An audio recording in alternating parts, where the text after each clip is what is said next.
Hey guys, tonight we're going to drift into one of those topics that feels both oddly cozy and just a little unsettling.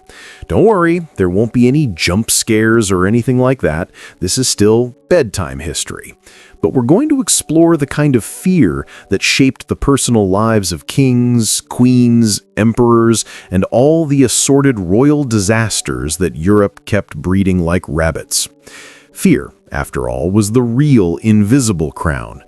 It's what kept monarchs awake at night, clutching their rosaries, glancing nervously at servants who might be plotting against them, and obsessing over omens in their dreams. Fear wasn't always about armies or uprisings either. Sometimes it was just the looming shadow of genetic decline, family curses, or that nagging feeling that everyone in the court hated you, which, honestly, they usually did. So, tonight we're going to float through some of the most fear-ridden royals in European history. Not the mighty conquerors who charged into battle without blinking, but the anxious, the paranoid, the sickly, the ones who reigned in spite of, or maybe because of, their perpetual sense of dread.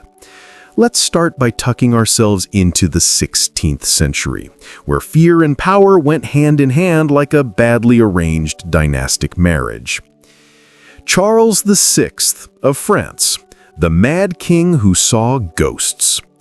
Charles VI of France, sometimes optimistically called Charles the Beloved, but more often remembered as Charles the Mad. His reign began with promise, but within a few years, it spiraled into a masterclass in royal paranoia. Charles developed what modern historians politely call psychotic episodes. To everyone else, he was just terrifying. He believed he was made of glass, not metaphorically, but literally. As in, he wore reinforced clothing because he was convinced that if someone bumped into him, his body would shatter like a wine goblet. That is a real royal policy of fear. Imagine trying to host court when your king insists you stand 6 feet away at all times because he's worried about splintering into shards. He even had iron rods sewn into his clothing to keep himself safe. That's not exactly a vibe of confident leadership. And then there were the ghosts. Charles sometimes refused to bathe or change clothes because he was certain assassins were waiting in the shadows. He would run through the corridors of his palaces, screaming, convinced that unseen enemies were closing in.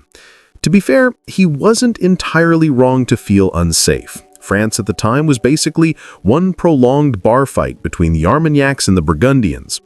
But his own fear turned into policy paralysis.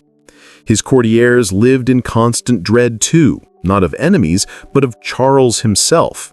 During one infamous episode, Charles drew his sword during a parade and attacked his own men, killing several before he was subdued. It wasn't rebellion that people feared anymore, it was being in the same room as their monarch.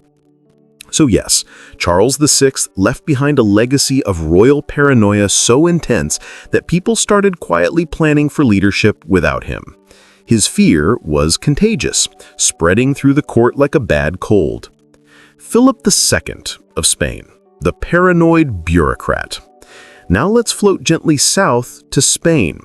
Philip II, the king who had more titles than hobbies, might be the most overworked micromanager in history. He wasn't insane like Charles VI, but fear shaped his entire reign. He was terrified of losing control. His father, Charles V, had been the flashy conqueror type, running around Europe and the Americas like an imperial rock star. Philip?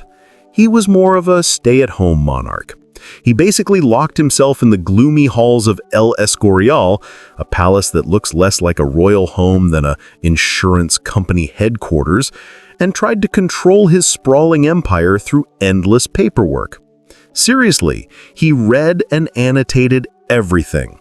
Ministers would submit proposals, and instead of delegating like a normal king, Philip would insist on reviewing each minor detail.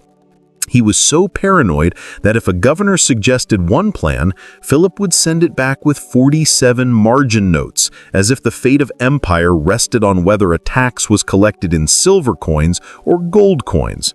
His paranoia also extended to religion. Philip was haunted by the fear of heresy, which for him meant Protestants hiding under every bed.